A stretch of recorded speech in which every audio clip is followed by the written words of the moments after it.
So, not to negate, Ninette helping me in my time of need, but the type of person Ninette is, the onions aren't chopped evenly. Even though your hands are clean, don't fold my underwear, don't fold my laundry.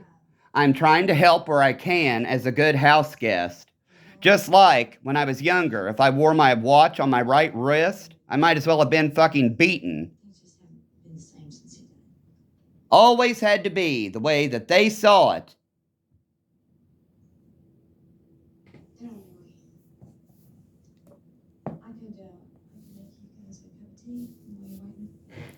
As I said, I can't even sit down anymore because of fucking dumbass narcotics officers allowing a canine to rape me, and then some fat fucking cunt on my mother's side of the family running her dumbass mouth.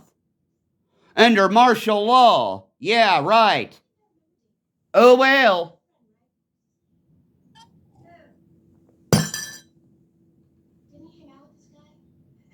Her own goddamn daughter tried to kill herself because of her dumbass mouth. It's not that goddamn hard to pay attention when people ask you, can you please stop making those comments about my caps, my women's coat, my purse, my baggy sweatpants? How in the goddamn hell does it affect you?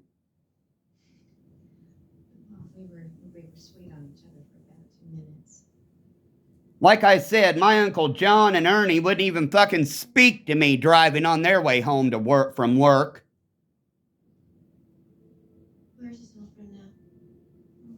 I'd wave at them all the time. They wouldn't even fucking speak. So don't tell me my family was supportive and cared and I'm just paranoid. Let them refute the claims. Where the hell were they the first hay cutting season? Nowhere to be found.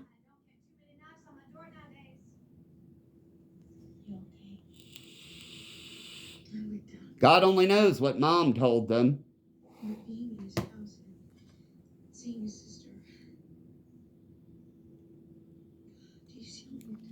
I tried to get along as best as I could, especially with a traumatic brain injury that wasn't even documented.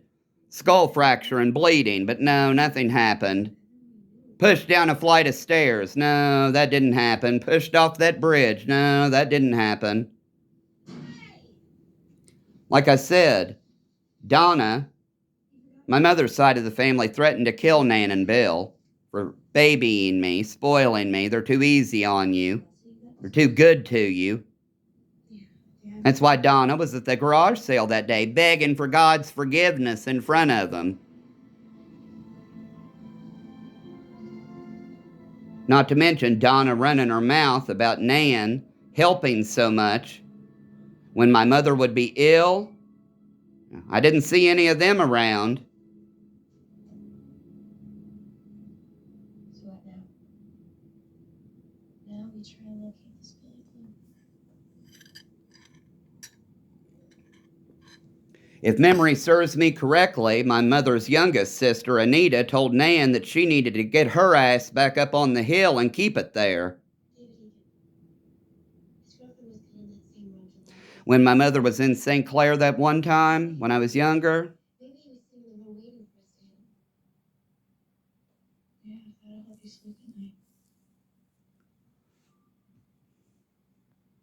so while they were more worried about their sister, and when grandfather died, my grandfather Osborne, Judy holding my sister, you've got to be strong for your mother.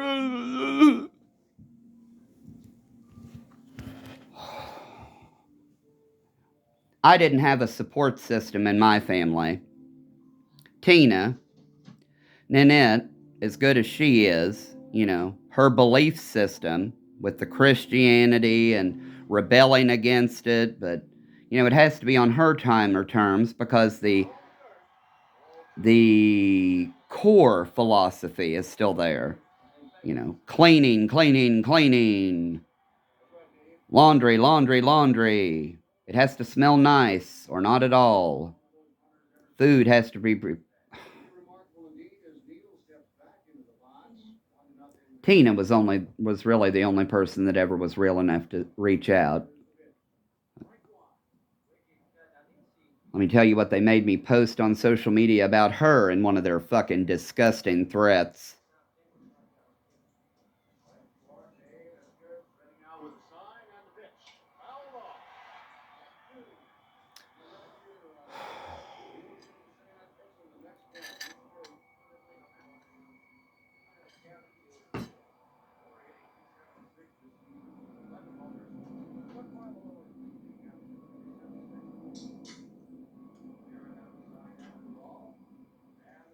There's a hair in my mouth.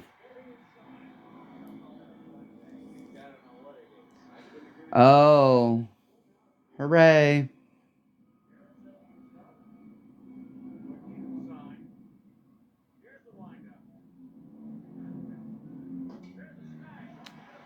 So, my family playing the victims. You know, oh, we hate to lose him. No, they don't. My sister pushed me down a flight of stairs and worse. Her and Jay Henderson are the ones who introduced me to the Kehoe rape barn that I can remember. My mother poisoning me at least 2 times that I can fully recall. Not to mention the mouth on my penis as a boy. My sister yanking me up by my underwear, carrying me room to room with her friends present. I wasn't allowed to have friends over, obviously.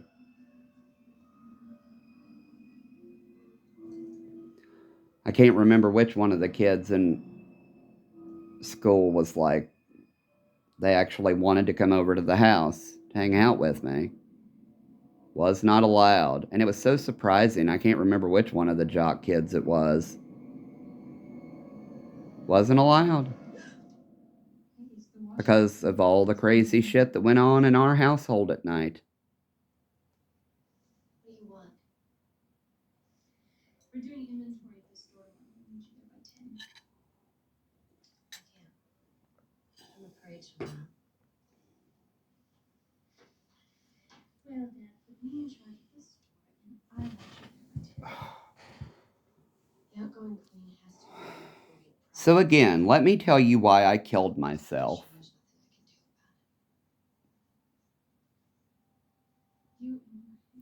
All due to medical fraud, covering up human trafficking and raping of kids within what they called the brass ring.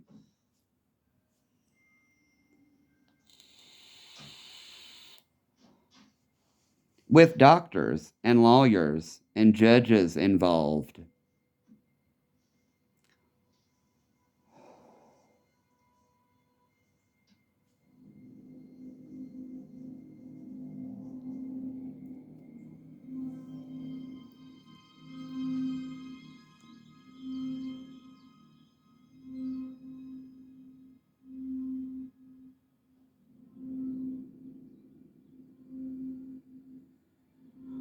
So them starting out with that whole Cabbage Patch and Narcotics Westlands with canine units and Tony Wins and Wendell Mason. I mean, how fucking sick can the story get? I know how fucking crazy it sounds. It sounds like some, desperate reach for a bunch of reasons, but it's not. Unfortunately, it's not. In all honesty, I mean, wishing it is probably a sign of mental illness, but in all honesty, for my own fucking sanity, I wish it was all mental. That way the fucking medication would work the way it's supposed to. But it's not reality. It is not reality. My story, other than some night terrors included, is 100% factual. What? Oh my God.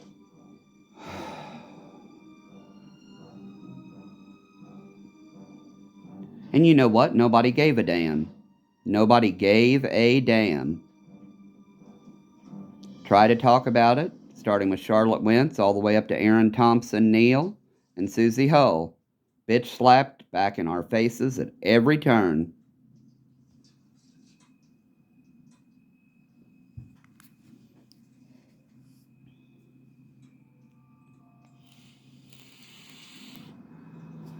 Your mother claims, does she? She's often mistaken, all the time talking about hearing car doors out in the driveway. That's the whole reason she was on antipsychotic therapy for at least 3 times, with Dr. Patty recommending staying on it. My mother didn't like the side effects. She felt like she didn't need it anymore with the pressure of Dad being gone, so she came off of them. On her own, no tapering. When I was 7, those are the times I really remember. All the crazy shit, her throwing me up in the air one night like she was trying to throw an angel back into the sky. I believe that was the story she used. And then Kevin catching me. Kevin always there, you know.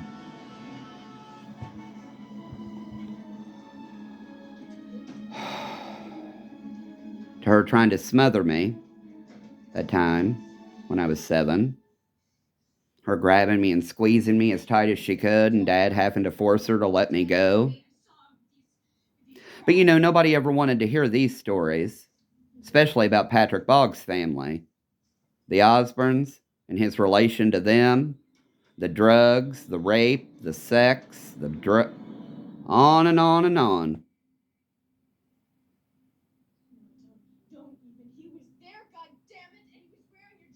My apologies, truly, for having a mental health crisis with all the goddamn stress I'm under, with no one willing to help. Them still using that idiotic excuse that if I would just change my ways, as sexuality and such, that I would get better and be able to move on with my life. That is sickening. It's a hate crime, and it led to my suicide. Especially with the judicial system that they had peddled me within for more drugs and alcohol and favors on their part against me.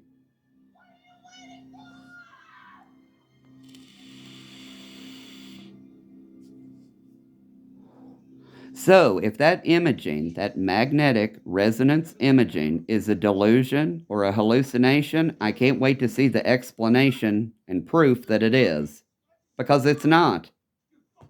As I've asked repeatedly, who are the delusional ones? This is the reality that I have to live with on the daily. I'm going to record it and post it like a fucking crazy person. Because these people deserve to fucking know just exactly what they did to me, how it affected me, on and on and on.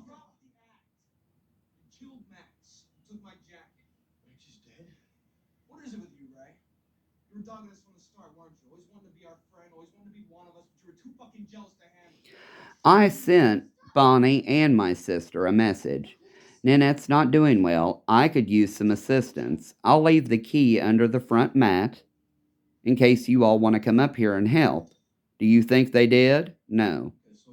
All because, well, you've been dogging us and contacting. All that stupid shit. I've never seen anything like it in all of my life. You probably went to school with David Egan. So according to Sis, that would make him class of 92. So again, huge thank you to the court for allowing my fucking piece of shit family to get away with it. It's called human trafficking. You should have followed due process protocol even for mentally ill people before involving yourself. That would have been the logical solution. Instead of involving yourself without even knowing all the damn details. How smart is that? Involving yourself in something that is human trafficking as a judicial officer. It's called due process, as I understand it. Listen to yourselves. You sound like a bunch of vigilantes. It's July 4th, okay? This is his day. Whatever he's planned is gonna happen today unless we stop. Come on, Julie. Don't you see? It's that moment where we have to make a decision. Oh, so Paula and phlebotomy and Aunt Debbie wanting to drink blood for clean samples and Anthony and Emmanuel. You people make me fucking sick. Okay, now I want my life back. And that's what I would say to them. It helps me. What's it gonna be,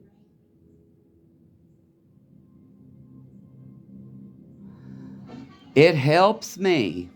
And that's all that really matters at this point.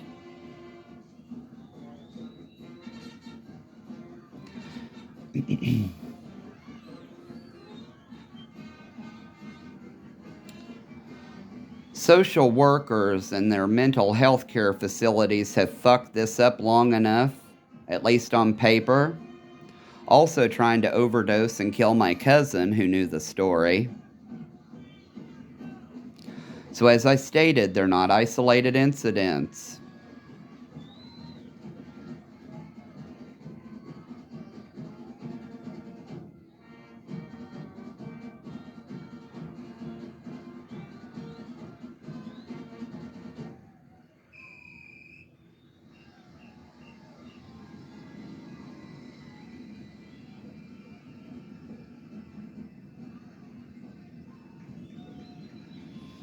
And in that moment in time, appearing as an absence seizure, I was able to relax, if only for a few seconds.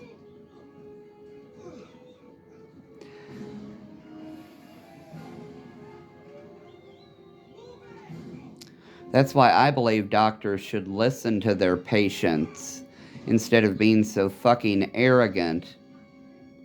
A 24-hour heart monitor was more than warranted with my symptomology, as well as the family history, but no. I mean, I can order a stress test if you really want me to. Never fucking mind.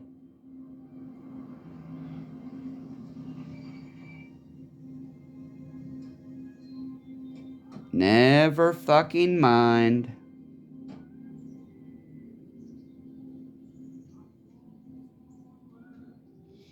So like I said, Carrie Desiree Cox tried to convince me that I'm blind. Very interesting, especially with her practice in Reiki. And being friends with the AEDs.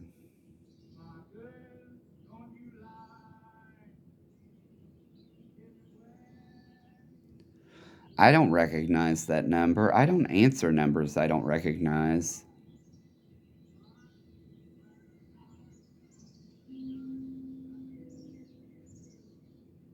Hello? I don't like strangers. I don't like meeting them. I don't like being around them. I don't like having to talk to them. Hello? And you know what? I don't like a lot of familiar people either.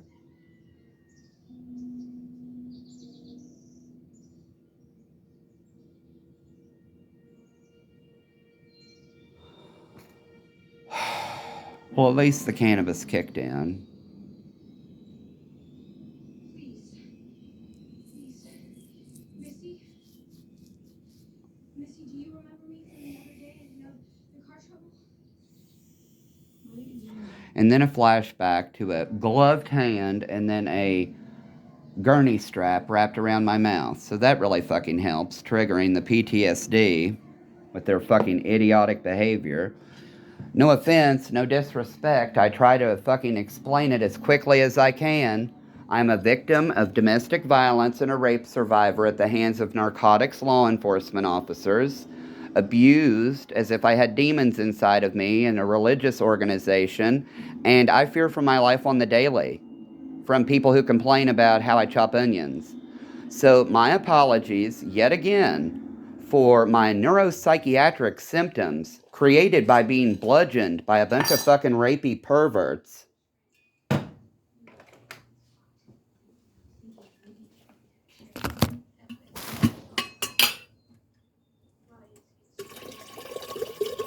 It's called due process, as I understand it. I had been threatened. I had been raped.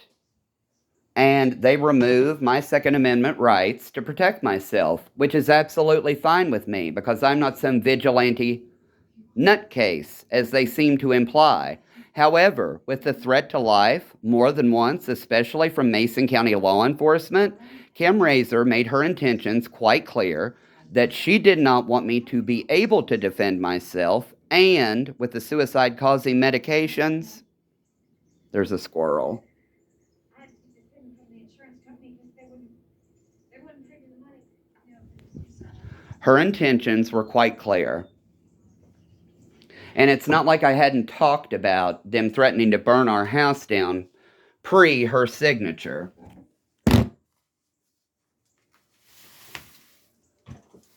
Mr. Boggs was more fucking concerned about his ego and what had been said about him than threat to life or anything else. Just like his disgusting department running their mouths about alleged open cases and investigations to civilians.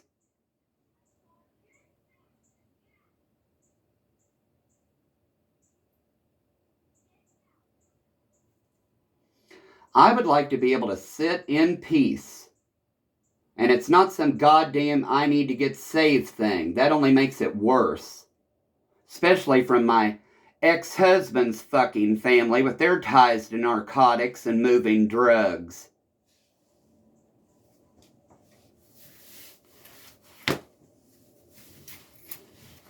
So, well, that poor thing, got a vacation at least yearly. Well, this is where we used to vacation when we were kids in Myrtle Beach and blah, blah, blah. You vacationed when you were a kid. How goddamn hard can your life be that you would turn to heroin out of what? Boredom? Loneliness? Inner turmoil? Get the fuck over it. I was bludgeoned, raped, and left for dead at one point. My need for pain management is pretty goddamn cut and dry. So when you wrote Scotty that cold check in Mason County, transported to Crestwood, where we spent the night, and then on to Florida, so that you could have something while you were detoxing from heroin without ever even offering me a hit, thanks a lot, asshole. So let me tell you people a little bit more about Oldham and Jefferson counties and their goddamn dumbass shit they have going on. The language is part of my culture and religion. Asking someone to violate their religious beliefs in a court of law because that judge believes otherwise is called bias. You should be offended by drug-hazed children being raped by law enforcement and their canine units. The continuing departments with MCSO and MPD, for example, convincing people that all that shit out of DPNL is only water vapor and traumatic brain injury symptoms are due to drugs. All the while allowing the faculty to fuck students and deal drugs.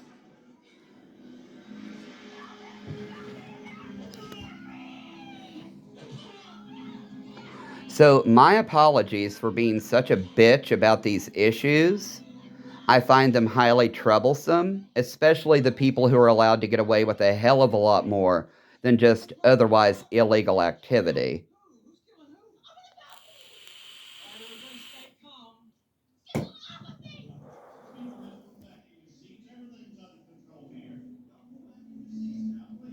Self-harm never started until Primary Plus convinced me that chronic fucking pain could be treated with psychotropic medications prescribed off-label, and forgive me if Christy Boggs went right to them.